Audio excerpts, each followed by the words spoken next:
What if I told you that that classic novel you read in school, yes, the same one that seemed like just another story among many, hid a secret code that no one noticed for centuries?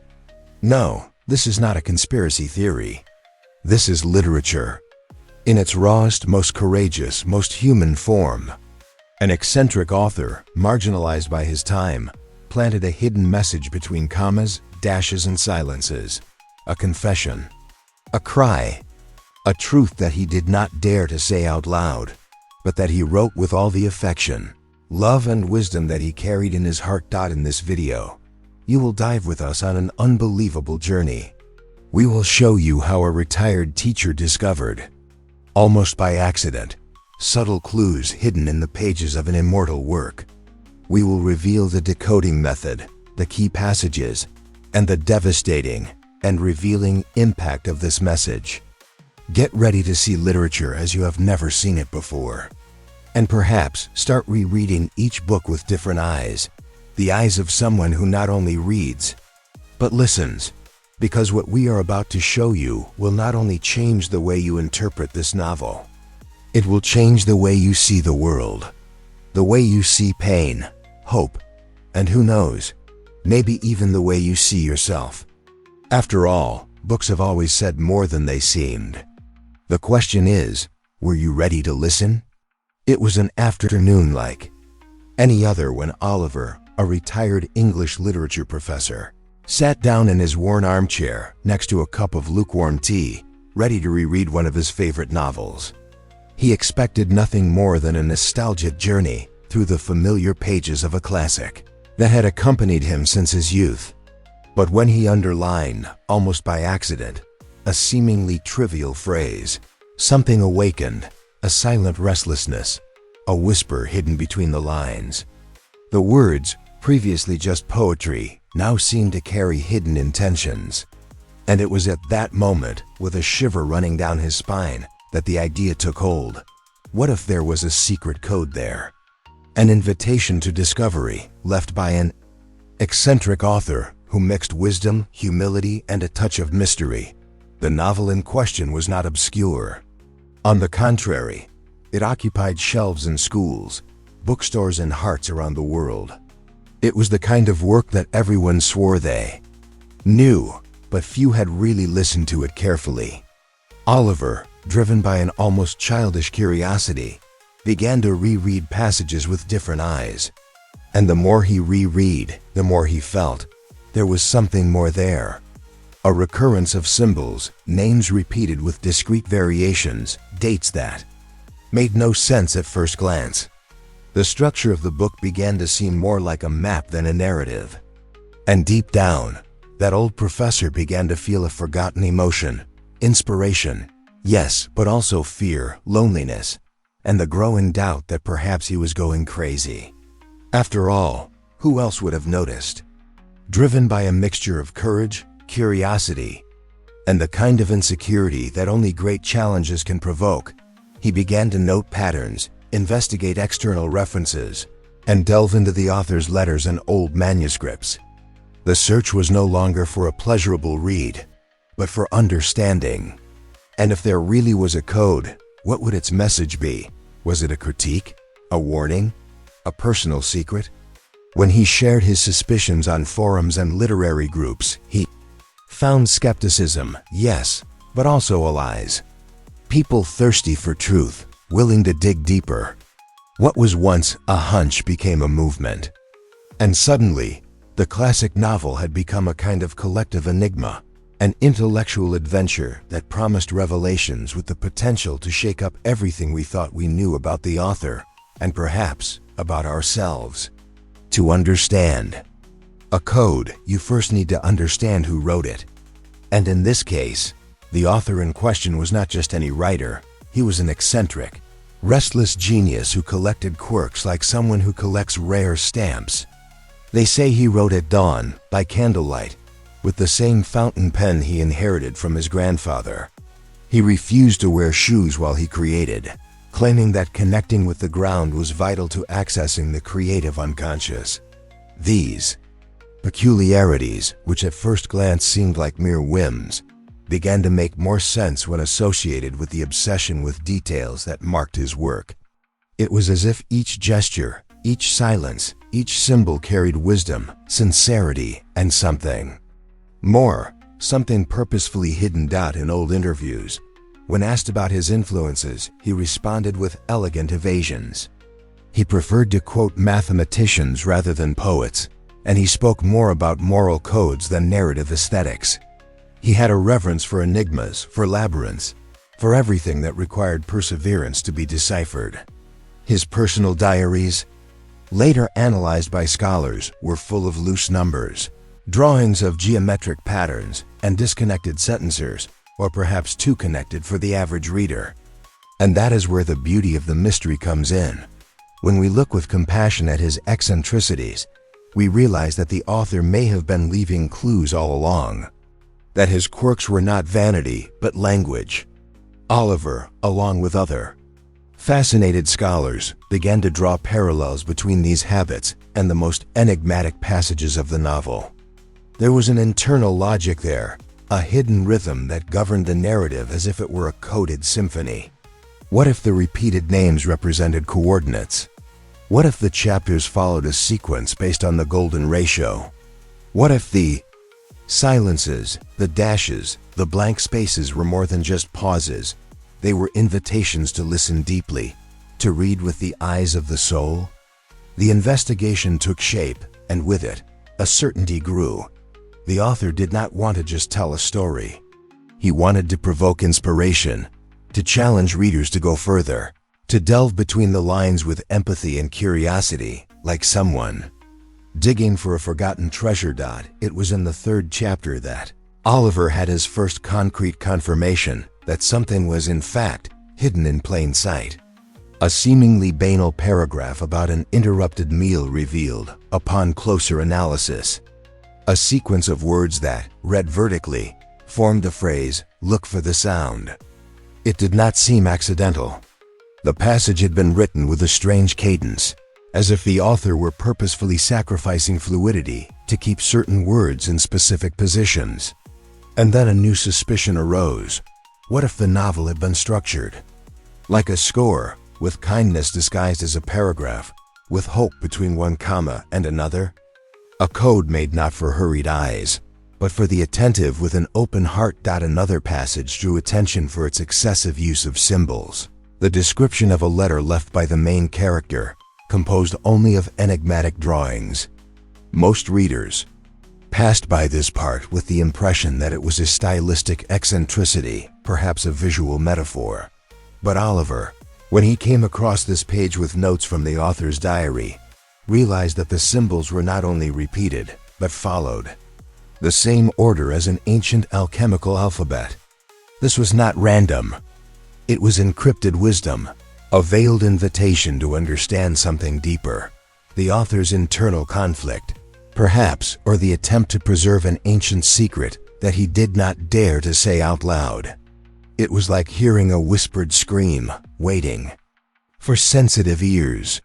And then there were the secondary characters, so many, so specific, and many of them with no clear function in the plot. But what if they were more than mere supporting characters?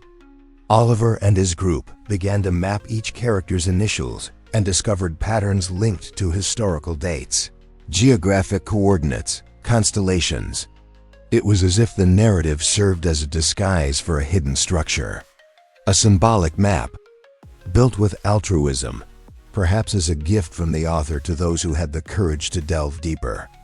Ordinary readers were looking for entertainment, but the attentive, the sensitive, the dreamers who still believed in the power of inspiration, they were beginning to see something bigger, and the next step would be to try to understand what, after all, this hidden message was trying to tell the world.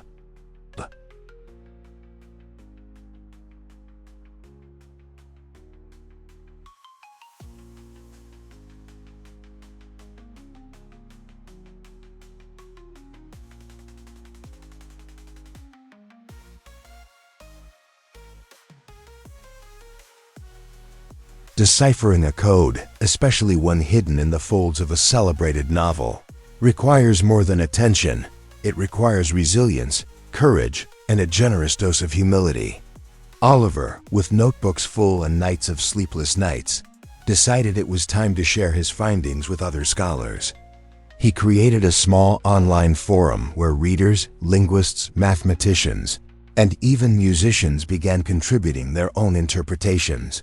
Each new insight opened a window.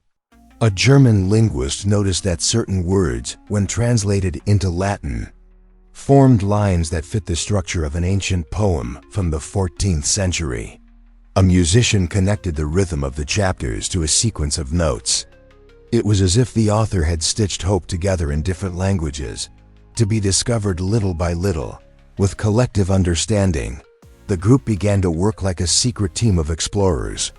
They divided the book into blocks, created databases of keywords, and mapped the patterns of repetition. And it was in this meticulous, almost ritualistic process that loose phrases emerged, like fragments of a larger puzzle. Where the sun sleeps, the truth breathes. Not every tear is visible. They were phrases full of emotion, but also full of clues. Cross-references with old letters from the author revealed too many coincidences to be ignored. And there, between a cold coffee and a crazy theory that sometimes proved to be right, the group began to construct something similar to a message. Still incomplete, yes, but palpable. And what's more, deeply human.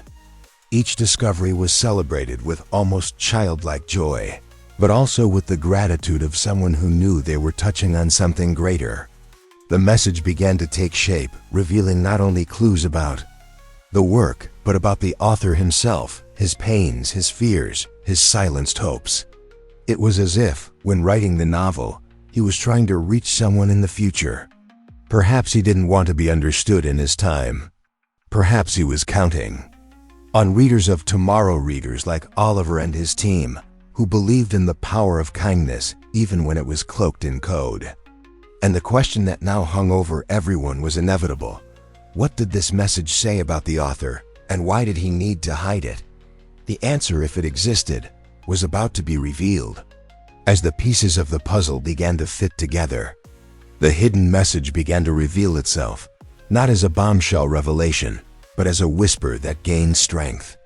The content seemed, at first glance, to be a personal manifesto, a poetic lament about the emptiness of fame, the superficiality of applause, and the anguish of being misunderstood.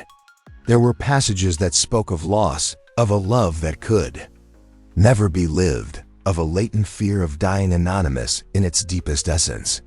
It was as if the author used fiction as a shield while trying to shout his most intimate truths. The message was not just an enigma, it was trust placed in the future, a plea for compassion, a testament of hope hidden between commas. Some excerpts revealed pointed to a subtle yet forceful critique of the publishing system and the role of art in society. Phrases like, "When the market dictates the word, the soul is silent," indicated a conflict between the author and the commercial molds imposed on literature. It was a silent fight between creative idealism and the pressures of success. The author seemed to ask for forgiveness for having remained silent when he wanted to shout, for having given in when he wanted to resist. But he also left traces of inspiration, messages about the importance of not giving up on one's own truth, of writing even without readers, of living sincerely even in the face of judgment. The work, now deciphered, was not just a narrative. It was a cry for reconciliation, an invitation to authenticity. This revelation completely changed the understanding of the novel. The main plot became just a shiny surface, behind which pulsed a soul in search of liberation. The author didn't just want to tell a story, he wanted to be read with the heart, not just with the eyes. And that made all the difference.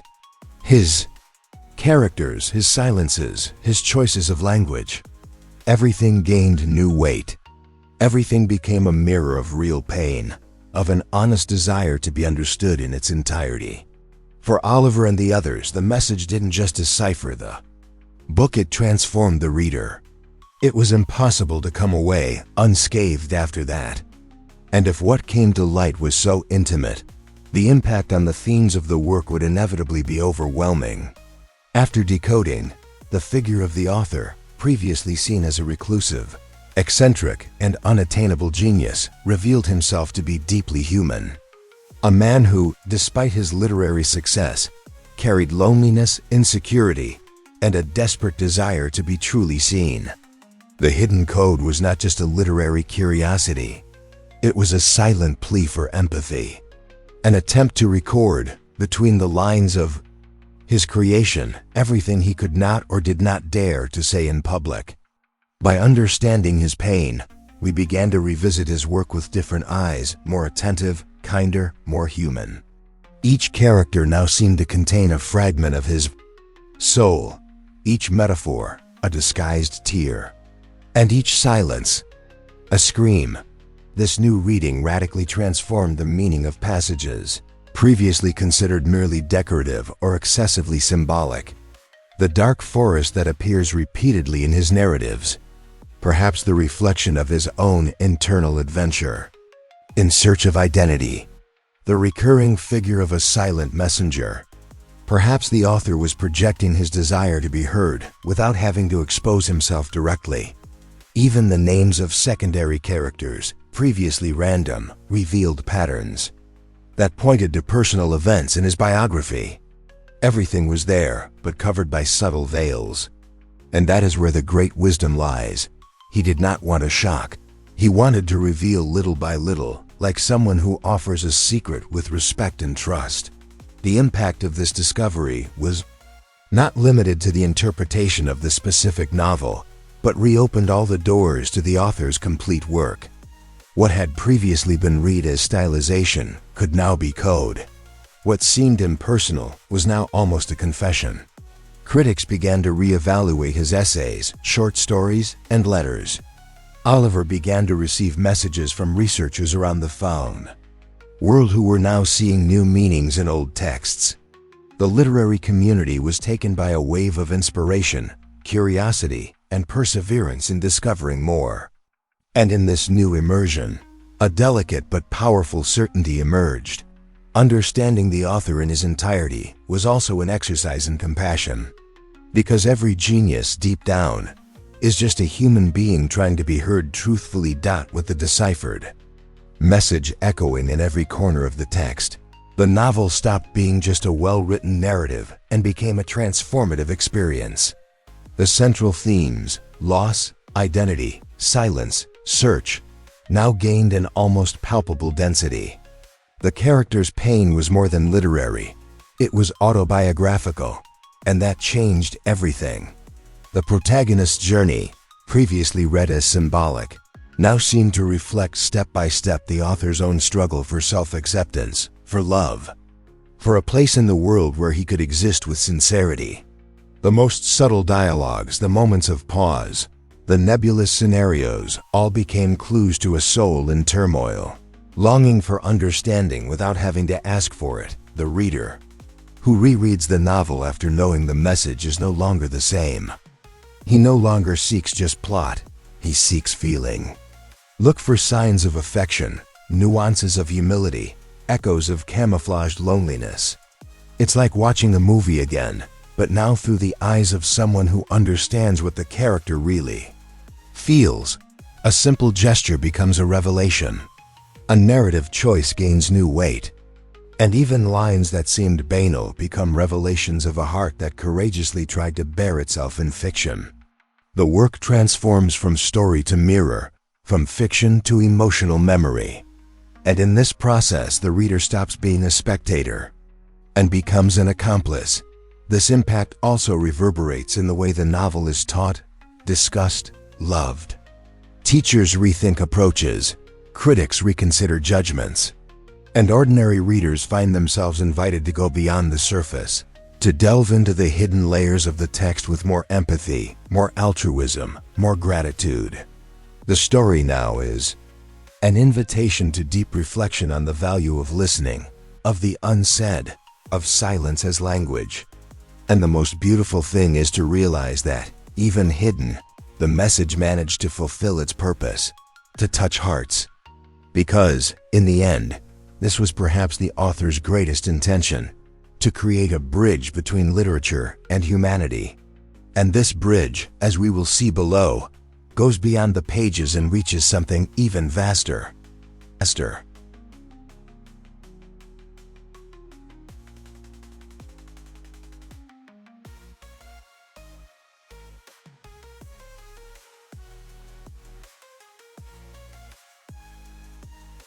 When a hidden message transcends the pages of a novel, it ceases to be a literary enigma and becomes a cultural landmark.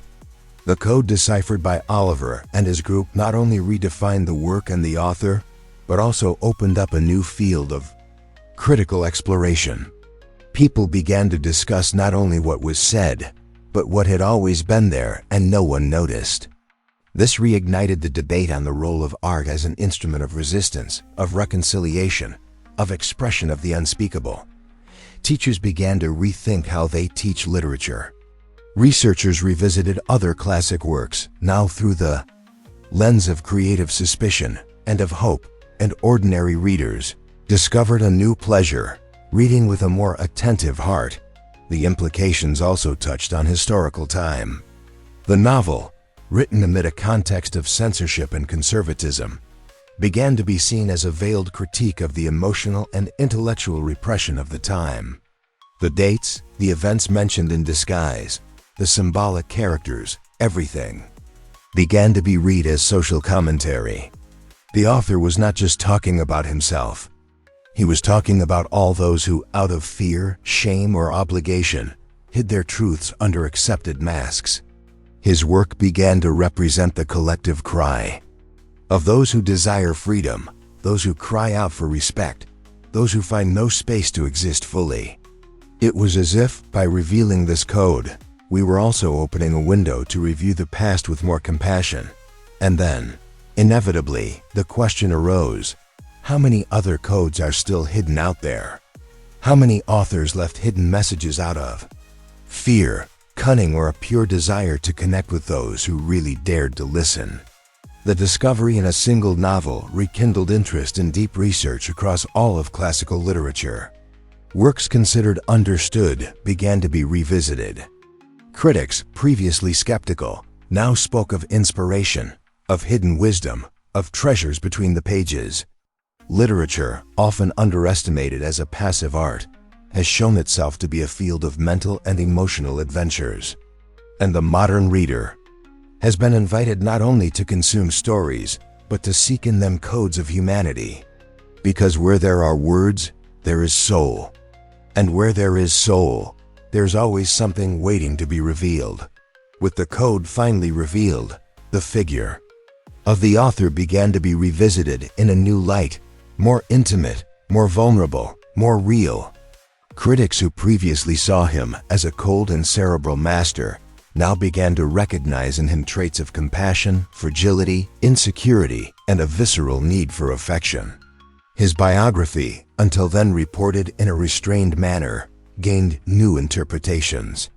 Small details that had previously been ignored, such as the break with colleagues, the voluntary isolation in his last years, or even his unpublished writings, began to make sense. It was as if his entire life had been a long attempt to make himself understood without revealing himself completely. And now, finally, he was understood with respect. This new perception shook the foundations of traditional literary criticism. After all, many of the judgments about the work were based on a superficial view of the author, as if the creation and the creator were separate entities. But now we knew, the one who wrote about deep pain, about solitary journeys, about deafening silences, was speaking about himself. And this fusion between life and work required a new critical approach, more human, more empathetic, more courageous. It was no longer possible to teach his books without considering his tears, his absences, his cries camouflaged as metaphor. His writing was no longer just art. It became an act of survival, a record of hope and perseverance amidst the chaos of existence. In the literary world, the discovery of the code generated profound waves. Publishers began to re-release his works with explanatory notes on the decoding. Universities opened courses focused solely on the symbolism hidden in his texts. Readers created reading clubs entirely dedicated to his work, now reread with the eyes of an old friend. And most importantly, contemporary writers began to feel validated. Many, who had previously hidden their pain for fear of appearing weak, began to see in the author's story a tacit permission to write with sincerity, altruism, and humanity. The legacy of the code, then, went beyond the pages. It was a call to authenticity, a reminder that, even in the shadows, we can leave light for those who come after us. That the revelation of the code was like a stone thrown into a calm lake. The ripples spread, reaching other shores of classical literature. Critics began to revisit consecrated works with the same attention to detail, to discrete patterns, to veiled messages. And then whispers emerged, a strange passage in a Russian novel, a mysteriously numerical preface in a 19th century French book, a hidden pattern in the first words of each chapter in an Italian work. Curiosity became method. Inspiration became investigation. And suddenly, literature ceased to be a collection of stories and became a universe of enigmas, where each work could hide a little piece of soul waiting to be unraveled with empathy. This new wave of reading brought profound implications for the study of literature. Universities reshaped disciplines. Independent groups of readers began to organize themselves as true cultural detectives.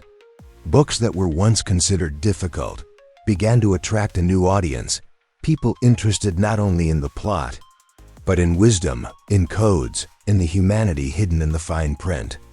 More than ever, reading became an act of emotional and intellectual excavation. And in the midst of this movement, an undeniable truth emerged. Authors of all eras have left traces. Perhaps out of fear, perhaps out of necessity, but certainly out of hope, the hope that someone, at some point, would understand them. Literature, then, gained new life. It became a fertile field for those seeking more than words, for those seeking connection, understanding, love, truth. And in this new scenario, the reader was no longer passive. They were archaeologists, therapists, keepers of secrets. They were part of the work. The discovery of the code not only revolutionized the way we view a specific novel, it forever changed the way we understand the act of writing itself. It left a legacy of honesty and humility. Because when fiction reveals reality, when symbols reveal feelings, and when the reader becomes an accomplice to the message, literature fulfills its noblest role, reminding us that we are made of stories. And that even silence carries a voice. Now that you know the secret behind this novel, tell me, how many other books are waiting to be truly heard? How many messages may you have missed by reading in a hurry, without empathy, without understanding, without active listening? And most importantly, how many of your truths are hidden, waiting for the right moment to be told? Literature is not only about other people's stories, it is a mirror. And sometimes, it reflects what we avoid seeing in ourselves. Have you been reading only with your eyes, or have you learned to read with your heart? Have you realized that the greatest codes are not in difficult words, but in the pauses, in the silences, in the details that no one comments on? Because that is where wisdom lives. And from today on, you have the chance to become more than just a reader. You can be a decipherer of souls, a hunter of hidden truths. And who knows, maybe, you can even leave your own codes along the way, so that someone, one day, will read you with the same curiosity and affection. If this story touched you, if it moved you in some way, if it opened your vision to something greater, then do the following. Subscribe to the channel, activate notifications, and come with us to discover what else is hidden out there. Because in the end, each book is an invitation. And you now know that accepting this invitation can change everything.